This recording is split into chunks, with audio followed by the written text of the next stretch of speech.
मंडळी, अजित पवार यांच्या अकाली निधनानंतर दादांच्या राष्ट्रवादी काँग्रेससमोर मोठं नेतृत्वाचं संकट उभं राहिलं होतं.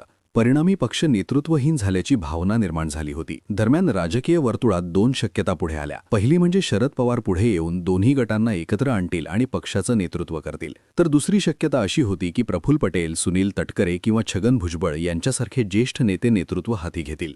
पण प्रत्यक्षात या दोन्ही शक्यता अपूर्णच राहिल्या आणि सुनेत्रा पवार यांनी पक्षाची धुरा आपल्या हाती घेतली. या सगळ्या घडामोडींमध्ये अनेक तर्कवितर्क लावले गेले. एकीकडे पक्षात वरिष्ठ नेत्यांच्या हालचाली वाढल्या होत्या आणि शरद पवार यांच्या गटासोबत विलिनीकरणाला विरोध झाल्याच्या चर्चा रंगल्या होत्या. त्यामुळे शरद पवार मागे राहून सुनेत्रा पवार यांना पुढे करत आहेत का असा प्रश्न निर्माण झाला. कारण सुनेत्रा पवार यांनी अजित पवार यांच्या निधनानंतर अवघ्या 3 दिवसातच उपमुख्यमंत्रीपदाची शपथ घेतली होती. त्यानंतर सुनेत्रा पवार यांच्या काही निर्णयांनी या चर्चेला आणखी बळ मिळालं. जसं की पटेल आणि तटकरे यांच्या पदांचा उल्लेख टाळणं, नरेश अरोरांचं कॉन्ट्रॅक्ट रद्द करणं आणि निवडणूक आयोगाला पत्र लिहून कार्याध्यक्ष म्हणून पटेल यांनी केलेला पत्रव्यवहार रद्द करण्याची मागणी करणं. या सर्व घडामोडींमुळे पक्षात ज्येष्ठ नेते विरुद्ध सुनेत्रा पवार असा संघर्ष उभा राहत असल्याचं चित्र दिसू लागलं. मात्र वास्तवात पाहिलं तर सुनील तटकरे, छगन भुजबळ यांच्यासारख्या नेत्यांकडे मजबूत जनाधार असून ते ओबीसी समाजात प्रभावी मानले जातात. त्यामुळे या संघर्षाकडे मराठा विरुद्ध ओबीसी या दृष्टिकोनातूनही पाहिलं जात आहे. त्याचबरोबर पटेल यांचं दिल्लीतील संपर्कासाठी, तटकरे यांचा आर्थिक व्यवस्थापनासाठी आणि भुजबळ यांचं मतदारांशी जोड कायम ठेवण्यासाठी मोठं महत्त्व आहे. अशा परिस्थितीमध्ये या सर्व नेत्यांशी थेट संघर्ष करणं म्हणजे पक्षाला बॅकफुटवर नेण्यासारखं ठरू शकतं. त्यामुळे आता सर्वात महत्त्वाचा प्रश्न उभा राहतो की सुनेत्रा पवार हे निर्णय स्वतः घेत आहेत का की पडद्यामागून शरद पवार सूत्र हलवत आहेत. कारण सध्या राष्ट्रवादीमध्ये सुरू असलेल्या पक्ष वर्चस्वावरून शरद पवारांच्याच इशाऱ्यानं हा कार्यक्रम सुरू झालाय का असं म्हणायला पुरेशी स्पेस मिळते. ती नेमकी कशी हे समजावून घेऊयात आजच्या या व्हिडिओमधून. मंडळी, उपमुख्यमंत्री सुनेत्रा पवार आणि पार्थ पवार विरुद्ध प्रफुल्ल पटेल आणि सुनील तटकरे असा वाद आता अक्षरशः चव्हाट्यावरती आलेला आहे आणि या संघर्षामुळे राष्ट्रवादी काँग्रेसमधला संभ्रम अजूनही कायम आहे. पटेल आणि तटकरे यांच्याकडे पक्षाचं सूत्र जाऊ नयेत यासाठी पवार कुटुंबाचे प्रयत्न सुरू असल्याचं दिसतंय आणि त्यातूनच हा वाद अधिक चिघळत चाललाय.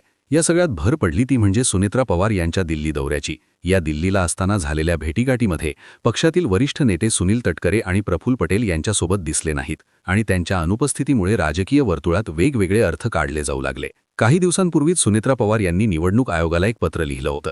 त्यात तटकरे आणि पटेल यांच्या पदांचा उल्लेख टाळला होता. त्यामुळे या दोघांची पदे धोक्यात आहेत का अशी चर्चा रंगू लागलीय. खरं तर पटेल, तटकरे, मुंडे आणि भुजबळ या 4 नेत्यांची भूमिका आत्तापर्यंत अत्यंत महत्त्वाची राहिलेली आहे. मग ते सुनेत्रा पवारांना उपमुख्यमंत्री आणि पक्षाध्यक्ष बनवण्याची वेळ असो किंवा 2 राष्ट्रवादी वेगळे ठेवण्याची रणनीती असो, पण आता परिस्थिती पूर्णपणे बदललेली दिसते.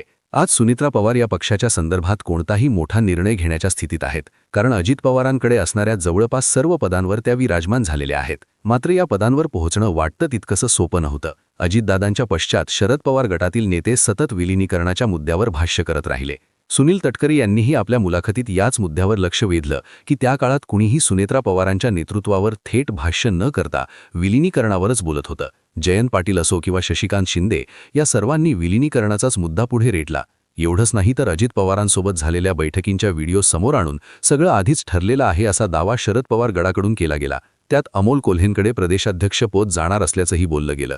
कोल्हे हे ओबीसी आणि माळी समाजातून येणारे असल्यामुळे भुजबळांच्या समांतर एक पर्याय म्हणून त्यांचं नाव पुढे आणलं गेलं. माधव पॅटर्नला काउंटर करण्याचा हा प्रयत्न मांडला गेला. कोल्ह्यांचं नाव पुढे येणं आणि विलिनीकरणाची चर्चा रंगणं यामुळे अजित पवार गटातील 4 प्रमुख नेत्यांची चलबिचल वाढली. परिणामी तटकरे, पटेल, भुजबळ आणि धनंजय मुंडे या सर्वांनी मिळून फडणवीसांची भेट घेतली आणि सुनेत्रा पवारांच्या नावाची शिफारस केली. आता विचार केला तर जर हे सगळं घडलं नसतं तर चित्र वेगळं असू शकलं असतं. सुनेत्रा पवारांना संसदीय राजकारणाचा मोठा अनुभव नाही, तसंच भाजप आणि शिंदे गटासोबत सत्तेचं संतुलन राखण्याची त्यांची क्षमता प्रश्नचिन्हाखाली आणली जाऊ शकली असती. अशा परिस्थितीमध्ये या ज्येष्ठ नेत्यांकडे अजितदादांची महत्त्वाची खाती गेली असती. उपमुख्यमंत्रीपद नको पण अधिकार आणि खाती द्या अशी मागणी करत त्यांनी स्वतःचं महत्त्व वाढवलं असतं आणि सुनेत्रा पवारांना साईडलाईन केलं गेलं असतं. पण वास्तवात तसं काही झालं नाही. उलट तडफडकी निर्णय घेत अजित पवार गटातील ज्येष्ठ नेत्यांनी फडणवीसांची भेट घेतली आणि सुनेत्रा पवारांनीच अजित पवारांची जागा घ्यावी अशी मागणी केली. त्यामुळेच या सर्व घडामोडींमध्ये शरद पवार गटाच्या नेत्यांच्या स्टेटमेंट्सनी मोठी भूमिका बजावली असं म्हणायला हरकत नाही. स्वतः शरद पवारांनीही हे माझ्या मनाविरुद्ध चाललंय अशा प्रकारची विधानं केली होती. मात्र शपथविधीनंतर सुनेत्रा पवारांकडे सत्ता येताच शरद पवारांनी पार्थ पवारांसोबतच्या भेटीगाठी वाढवल्याचं दिसू लागलं आणि हाच तो टप्पा जिथून या ज्येष्ठ नेत्यांच्या मनात शंकेची पाल चुकचुकायला सुरुवात झाली. आता यानंतरचा दुसरा अंक सुरू झाला तो रोहित पवारांच्या माध्यमातून. रोहित पवारांनी अजितदादांच्या अपघातावर आकाश पाताळ एक करायला सुरुवात केली.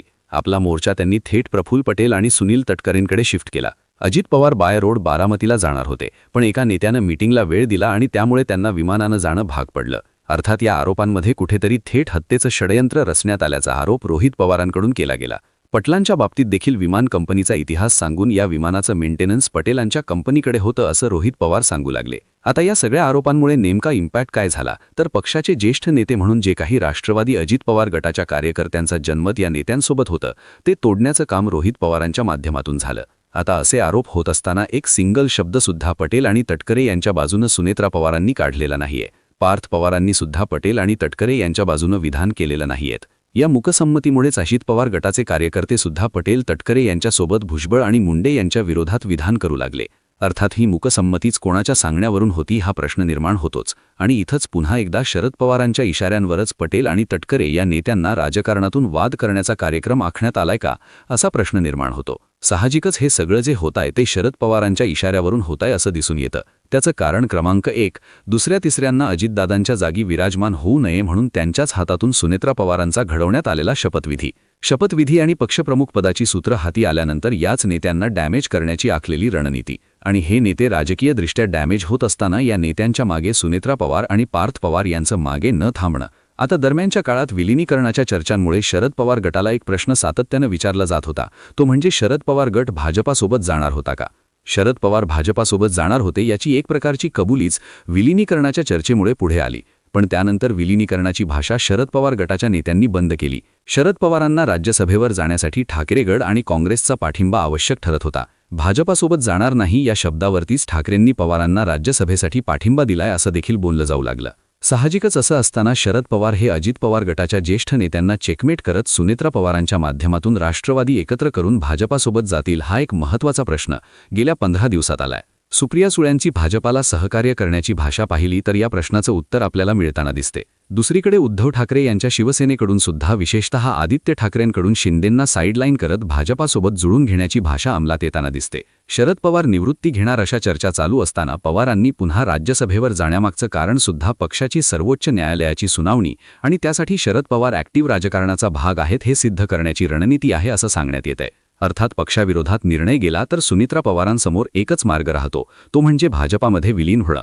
शरद पवार की भाजपामध्ये विलीन होणं या 2 पर्यायांपैकी सुनेत्रा पवारांचा कल पवार कुटुंबाच्या राजकारणाकडे शिफ्ट होऊ शकतो हे देखील तितकंच महत्त्वाचं आहे. थोडक्यात सांगायचं तर उपमुख्यमंत्री सुनेत्रा पवार आणि पार्थ पवार विरुद्ध प्रफुल्ल पटेल सुनील तटकरे असा संघर्ष राष्ट्रवादी काँग्रेसमध्ये उघडपणे समोर आलाय आणि पक्षात संभ्रमाचं वातावरण निर्माण झालंय. पवार कुटुंबाकडे सत्ता केंद्रित करण्याचा प्रयत्न सुरू असल्याचं दिसतंय, तर दुसरीकडे ज्येष्ठ नेत्याचं महत्त्व कमी करण्याची रणनीती राबवली जात असल्याची चर्चा आहे.